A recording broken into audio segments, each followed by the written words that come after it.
Today's story is about a woman who almost gave one stranger the power to destroy her confidence, but one simple lesson changed her life forever. And if you stay until the end, you may never look at criticism the same way again. Many years ago, in a peaceful village surrounded by green fields, lived a woman named Maria. She was a skilled potter. Every morning, she sat beside her pottery wheel, shaping soft clay with gentle hands. She loved her work. Every bowl, every cup, every pot was made with patience and care. Maria was never interested in making the fanciest pottery. She believed something simple, useful, and strong was more valuable than something beautiful that broke easily. The people in the village respected her work.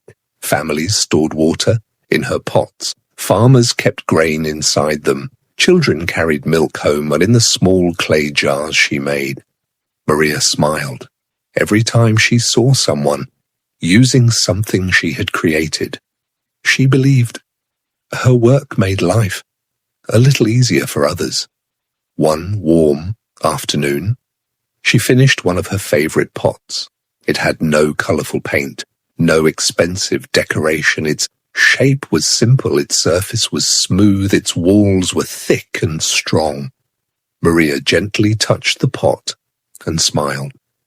"I hope you help a family for many years," she whispered. She carefully placed it on a wooden shelf. Just then, a rich merchant walked into the village. He wore expensive clothes and shiny boots. People stepped aside as he passed. The merchant entered Maria's workshop and looked around. His eyes moved from one pot to another. Finally, they stopped on the simple pot sitting on the shelf. "How much for this one?" he asked. Maria told him the price. The merchant laughed loudly. "That much?" He shook his head. "This pot looks ordinary. There is nothing special about it. I've seen better work in other villages. If I owned this shop, I wouldn't even display it." He turned around and walked away. Maria stood there without saying a word. The workshop suddenly felt very quiet. She looked back at the pot. Only a few minutes earlier, she had loved it. Now, all she could see were its flaws. Maybe the merchant was right. Maybe it was too plain. Maybe her work wasn't good enough anymore. That evening, Maria couldn't stop thinking about his words. She replayed the conversation again and again and again. She lay awake in bed long after the village had gone to sleep. The next morning, Maria returned to her workshop. She tried making another pot, but something had changed. Her hands no longer moved with confidence. She kept stopping to fix tiny details.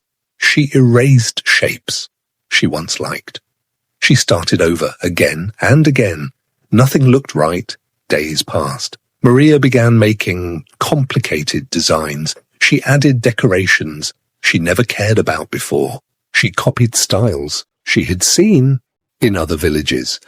But no matter how hard she tried, her work no longer brought her joy. The more she tried to impress everyone, the less she recognized herself. One evening, as the sun was setting, an elderly woman slowly walked into the workshop. She carried a small basket and leaned on a wooden walking stick. Her face was full of wrinkles, but her eyes were warm and peaceful. She smiled at Maria. "Good evening," she said softly. "I need a strong water pot." Maria showed her the newest decorated pieces. The woman looked at each one carefully. Then she quietly shook her head. Finally, her eyes landed on the simple pot, still sitting on the shelf. She walked over and gently lifted it with both hands. A smile appeared on her face. "This one," she said. "This is exactly what I need." Maria looked surprised. "This one? It's so plain. A man told me it wasn't very good." The old woman looked at Maria kindly. "Who told you that?" Maria explained what the merchant had said. The woman listened without interrupting. When Maria finished speaking, the woman slowly ran her fingers over the smooth clay. Then she smiled. "My dear, I see something very different." She gently knocked on the side of the pot. The sound was deep and solid. She looked at Maria and said, "This pot was made by someone who cared. This pot will last, and that is far more valuable than fancy decoration." Maria looked down quietly, but his words still hurt. She whispered. The old woman nodded with understanding. "I know. Words can hurt, but only if we carry them with us." Maria looked confused. The woman smiled gently. "Sit with me. I want to show you something." Maria slowly sat beside the old woman. The workshop was quiet outside. The evening wind gently moved through the trees. The old woman reached into her small cloth bag. She carefully pulled out a small round mirror with a simple wooden frame.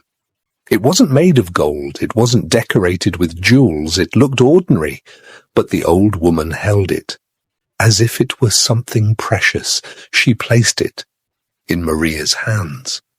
"My grandmother gave me this mirror many years ago," she said.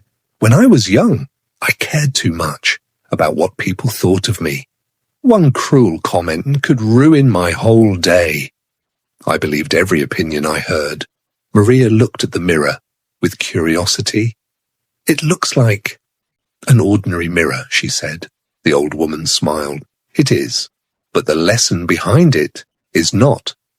She pointed toward Maria's face. "What do you see?" "Myself," Maria answered. The woman nodded. "Exactly.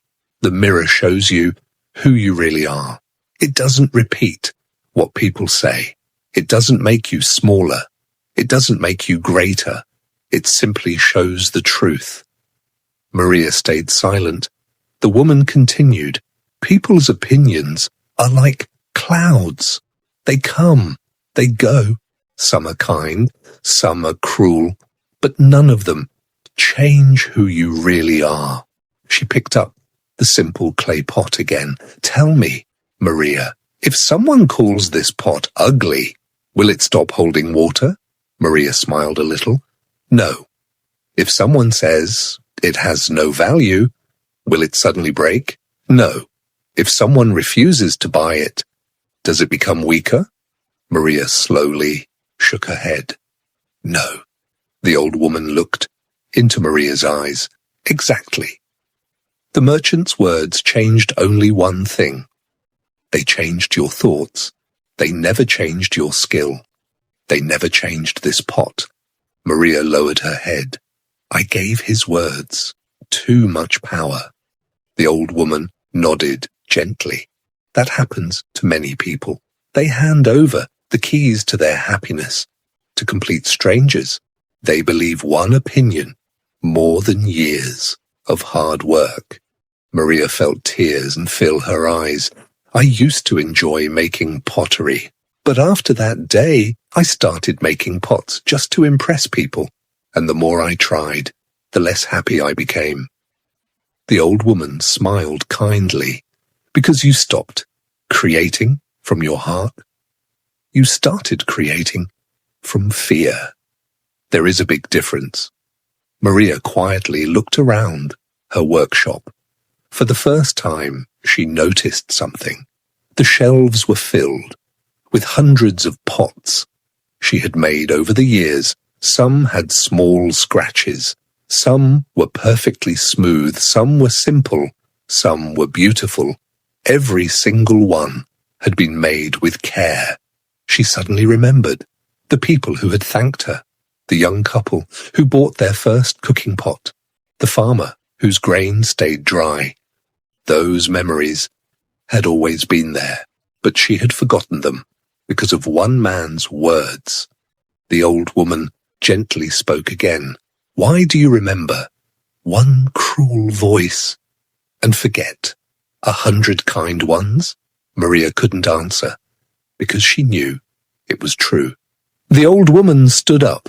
Before leaving, she placed the little mirror back into Maria's hands. Keep it, not because it is magical, but because every time you doubt yourself, I want you to remember this.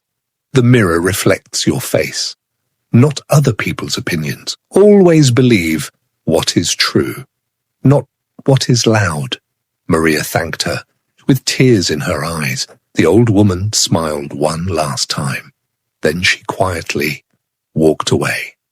That night, Maria didn't touch her pottery wheel. She simply sat by the window, holding the little mirror. She thought about every word the woman had said. For the first time in many days, her heart felt peaceful. The next morning, the sun rose over the village. Maria entered her workshop early. She placed the mirror beside her pottery wheel. Then she picked up a fresh piece of clay. She closed her eyes for a moment, took a deep breath, and smiled. This time, she wasn't trying to impress anyone. She wasn't trying to prove anything. She simply wanted to create something useful, something honest, something made with love. Her hands moved naturally again. The clay responded to every gentle touch. Within an hour, a beautiful, simple pot stood on the table. It wasn't fancy. It wasn't covered with decorations, but it was strong, balanced, and made with confidence. Maria looked at it proudly. She no longer asked, "Will everyone like it?" Instead, she asked, "Did I give my best?" The answer was yes, and for the first time in weeks, that was enough. Over the next few weeks, something changed. Inside Maria, she still worked every day. She still made simple clay pots. But now she worked with peace instead of fear. Some customers loved her work. Some preferred other styles. And that no longer bothered her. She finally understood something important. Not everyone has to like what you do, as long as you do it with honesty and care. One afternoon, something unexpected happened. The same wealthy merchant returned to the village. He walked into Maria's workshop again. This time, he looked around more carefully. Several shelves were almost empty. Many of Maria's pots had already been sold. The merchant looked surprised. "I've heard people talking about your pottery," he said. "They say your pots last for many years. They say families trust your work." He picked up one of her simple clay pots. "It seems I judged you too quickly. I would like to buy 20 pots for my store." She simply smiled politely. "Thank you," she said. "I'm happy. My work speaks for itself." The merchant looked at her. "Aren't you pleased that I changed my opinion?" Maria answered calmly. "I'm glad. You see the value now. But your opinion doesn't decide my value. It never did." The merchant stayed silent. For a moment, he didn't know what to say. Then he nodded with respect. "I understand." He paid for the order and quietly left the workshop. Maria watched him walk away. This time, his praise didn't make her feel bigger. Just as before, his criticism no longer made her feel smaller. She finally understood the lesson. That evening, Maria placed the small mirror beside the window where the morning light touched it every day. It became part of her daily routine. Every morning, before starting work, she looked into the mirror, not to admire herself, not to search for flaws, but to remind herself of one simple truth. I know who I am. No opinion can change that.